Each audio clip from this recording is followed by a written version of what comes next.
So recently we had a local locksmith van get stolen, and we're here to tell the story.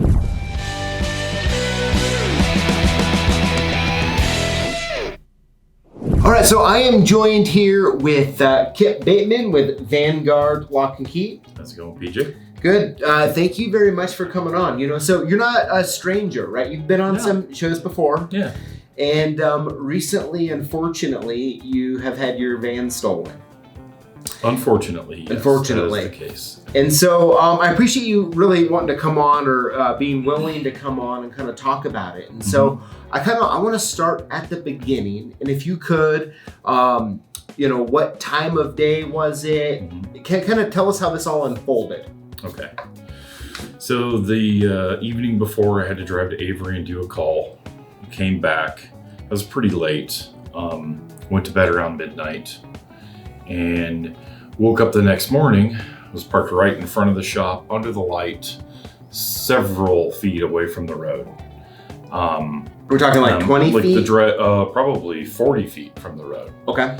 So I always nose it up right in the middle of the shop door, under the light, where I live. And I got up around 9:30 because I think it was a Saturday or something, if I remember correctly. And I walk around the corner and I'm like, where's my van? Like you're inside the house? Yeah, I was around the corner.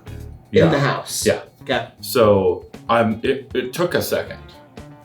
It was like something's not right. My brain said something's wrong. There should be something sitting here. And I'm like, where's my van? And I start looking around. I'm like, what is going on? And I'm like, maybe somebody's messing with me. Like my buddy took my van and moved it or something, because we've played a few pranks on each other. Yeah. And I'm like, what is going on? And I look down and I see glass all over the gravel. And I'm like, you've got to be kidding me. I'm like, no way. So I'm in the denial phase. I'm like, okay, this is not good. So, the heart rate starts going up, the adrenaline starts going up. Call my brother, because he lives, right next door. And I'm like, hey, my van's gone. And he's like, what? He thought I was messing with him. He thought I was playing a prank on him. I'm like, no, it's not. Dude, my van is gone. And he comes out. We get on the phone with the sheriff's department. So we start looking around, and what it appears what they did is took 2 screwdrivers, busted out my window, got inside, got the ignition on so they pushed it out of the driveway all the way to the street. The reason I know that is my headlight was broken. And the night before, my headlights worked fine. That's why I mentioned that I drove somewhere last night, because I had to use my headlights. So they pushed it out of the driveway, drove down the street, knocked the rest of the glass out, and then drove about 1.5 miles away down to an apartment complex. Okay. Had his girlfriend follow him, because we've got it on video where he comes around, tries to sneak around the backside of an apartment complex, and then she's following him in the car. He pulls my van in, she turns around and backs her car next to it. She's the lookout. So he sits in my van for about 45 minutes, doing his thing, whatever he's doing, getting my stuff, and then offloads it into her car, and they drive out of the front of the complex and they're gone. So this happened, you call the cops. Call the cops.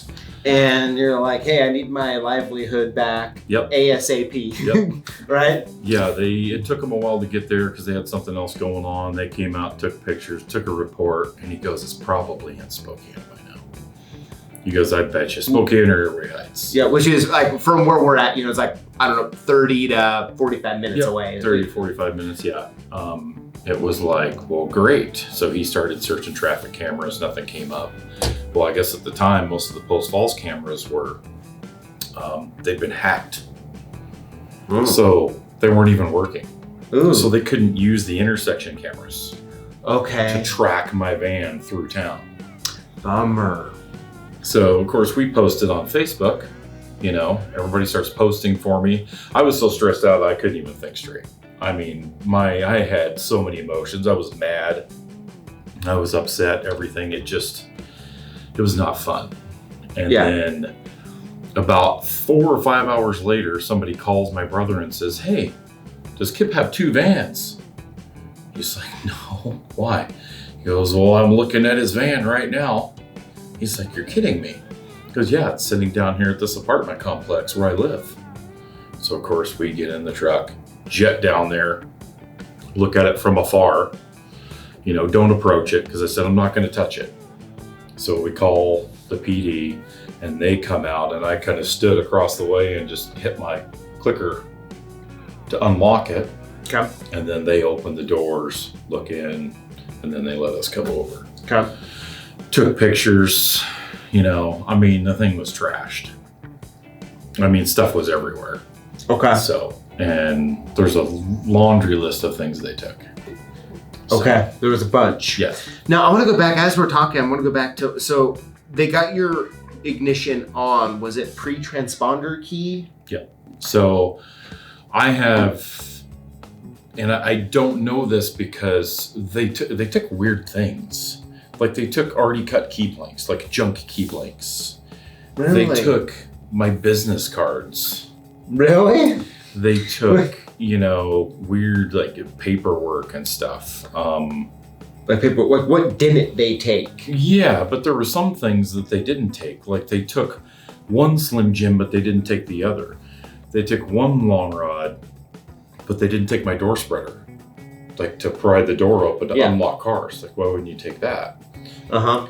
They didn't take any of my pinning kits, but they took, my programmer, my transponder keys, they didn't touch my key machines. You didn't? No.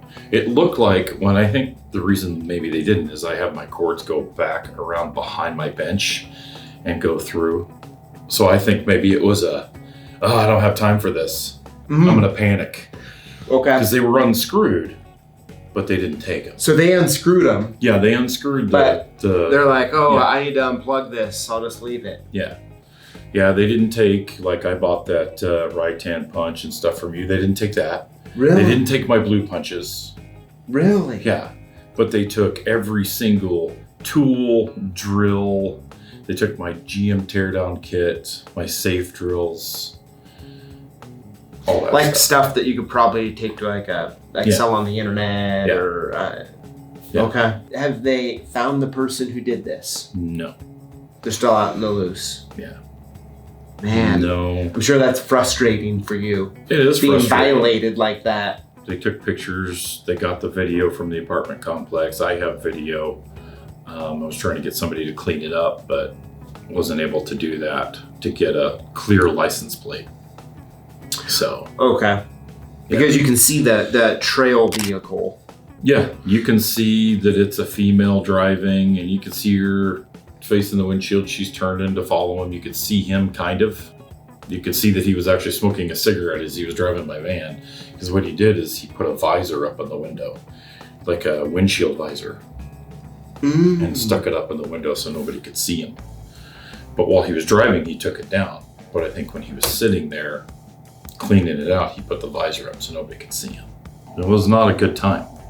You know what? Yeah, man, I'm sorry that happened to you. You were just telling me before we started recording, there was another one got hit in the area. Yeah. Around the same time? Yeah, a little bit after me, I think. A little bit after. Jeez, man, that's terrible. So, if I can, I want to ask you a couple questions here, and I'll then let you off the hook. But Okay. So, the first question would be is, I'm sure you had insurance. How did that work out for has that been a good process? Has it been a struggle? What? It was, for the most part, it was okay. But I realized when I talked to the insurance agent, I heard a different number in my head. Well, he got a different number. So I wasn't completely covered because I lost total of, it's like $18,600 and something dollars. So I was covered for about 10 of that. I thought I was covered for at least 20. Okay. So check your insurance, make sure what your coverages are. That's on me because I misunderstood. when we did it, but at least I had something. It's something, yeah. Yeah, I mean, if I didn't have insurance, I can't imagine, like, it would have been devastating. And as a matter of fact, I had to come in here like the day after and buy a new programmer because I already had jobs scheduled. Okay. So I had to turn around and buy new tools immediately just to be able to function and do the jobs I already had scheduled. Yeah, without any insurance. Yeah, and that takes a while because they want you to go through and do pricing and tell them what you lost. And the truth is, I can't really, blame you too much. I mean, like, the truth is, anytime any of us, we get our insurance renewals, right? I just got the insurance renewal for this building that gets redone in December. And they're like, hey, make sure you look through it and everything looks good to you. And I look at the PDF. I mean, if I printed it out, it had to be this thick. Yeah. And I start reading it. Now I went to public school, right? And so I'm like, what? And like I reply back and I'm like, hey, you have to help me out here a little bit because I don't like. There's so many like this is the coverage, but then here's all like the clauses against it. Oh yeah. Right. And you're like, okay, we'll cover it, but if this happens, we won't. Yeah. Yeah, but at the same time, I mean, after you've been through what you have, I'm guessing that knowing what those coverages are a lot more, like it's a lot more clear to you now. Yeah. Yeah. On getting that. And so I think it's something that all of us can kind of do sometimes is not communicate with our insurance company enough, our agent. Yeah. Right. And you get a good agent who's there for you, and I won't name any names, but there are some companies that are a lot better than others. Yeah. Where you actually feel, one place you'll feel like you're just a number, another place you'll feel like they actually care. Absolutely. So, and one thing you asked me earlier about the ignition, and I never finished that thought, by the way. I had a hidden key, like in my console, like hidden, just in case. Okay. I don't know if they found that key or they made one or whatever, but I ended up replacing and rekeying the entire vehicle. Okay. So they took my personal keys also, so I had to, on my Ford Excursion, I had to delete everything and reprogram and all that stuff because they took my whole key ring. Interesting. Okay. But anyway, insurance, insurance is important. It is worth it. I know it's not fun to pay that bill, but make sure you check your coverages, and it's worth paying it because you never know when it's going to happen. Mm-hmm. Yeah, and so from the aftermath of all of this, it's about a month, 2 months? It was August 30th. Now, after the dust has settled a little bit, you've gotten your van all the way back together, right? Yep. What are some key takeaways that maybe that you've learned that maybe those who are watching right now maybe could benefit from?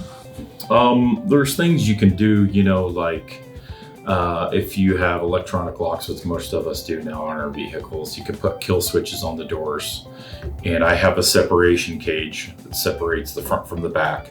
So what I did is I rekeyed my vehicle and I made the ignition one thing, and I made all the doors a completely different key.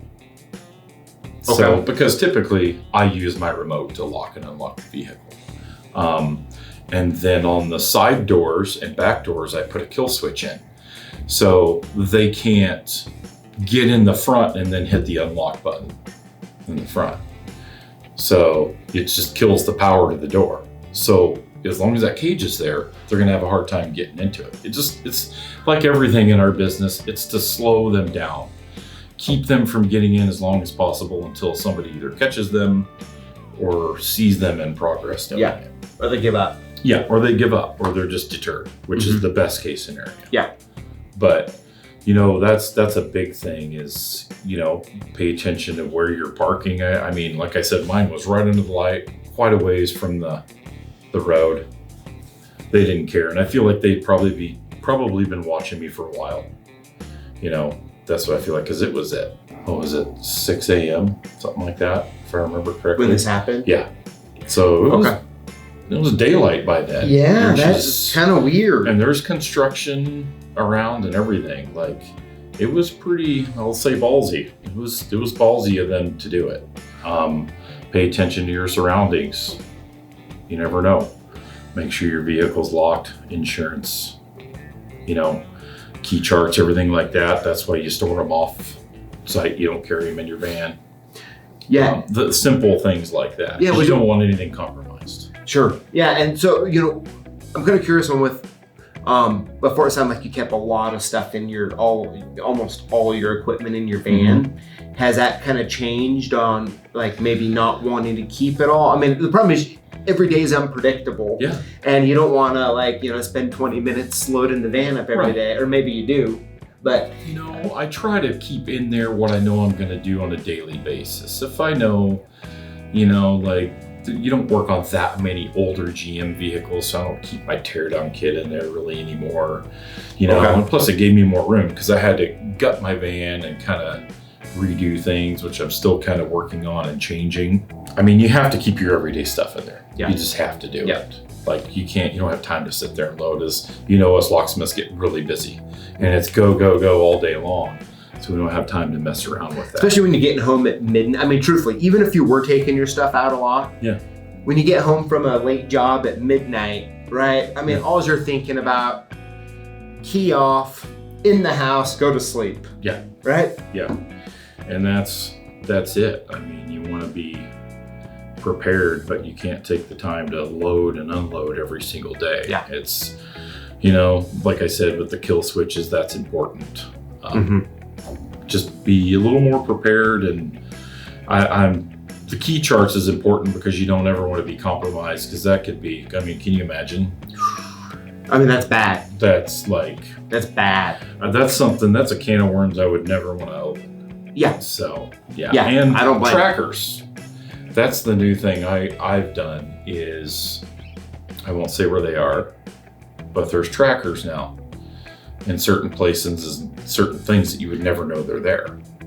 So if you walk off with it, I can still see you. By using like the Apple pods? Yeah, or like Tile makes the Tile Pro. Okay, or like you the Tile. You can put in there and it's got GPS, it's small, you can hide it. I know a lot of guys who, their biggest problem is they would get their charger stolen for their drills. They would leave it at a job site and go to lunch and come back, it's gone. So what they started doing is putting a tracker inside the case of the charger.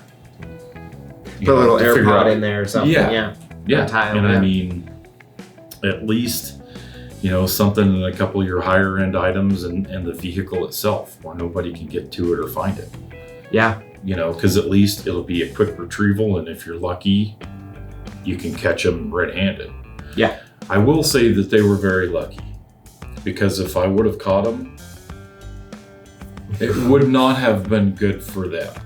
Okay. And I wish I would have heard it, but it would not have gone well for them, and I'll leave it at that. Yeah.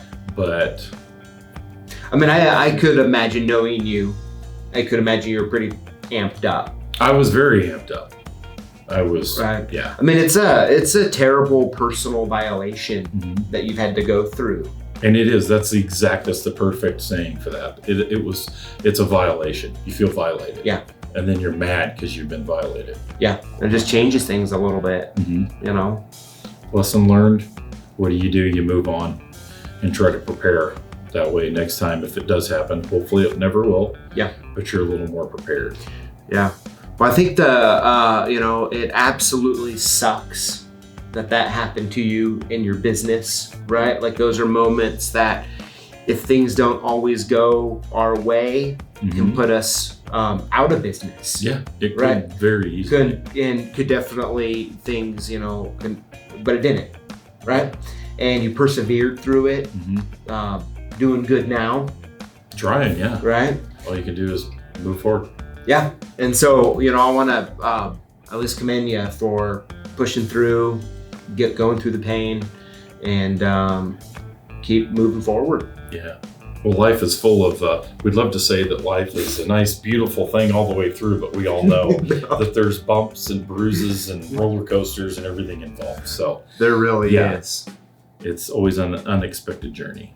It is. So, thank you for sharing this story. I really appreciate it. And I think for everyone who's watching, I think there's so many people that this can and maybe has already affected. And I think it's something that, we should be talking about a little bit. And I agree. What that looks like, and making sure our insurance is up, maybe hiding some AirPods or tiles or, what have you, and trying to be as prepared as we can for it. Yeah, and having some sort of savings or back burner in case something happens, because insurance, I can tell you, does not move quickly. Even with a good one, it takes time. Yeah.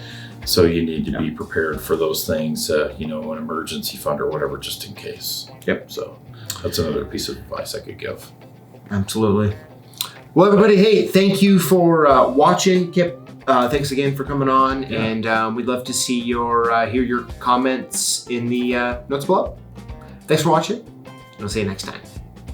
Well, I guess this is the end of the video, and it's time for you and I to part ways until next time. But hey, before you go, I really do want to make sure that you know that when you comment on our videos and you include the hashtag Lockboss, you automatically get hooked up to win cool stuff that we give away live here on YouTube every Tuesday. So we'd love to have you join us. We'd love to have you comment, and I look forward to reading them soon.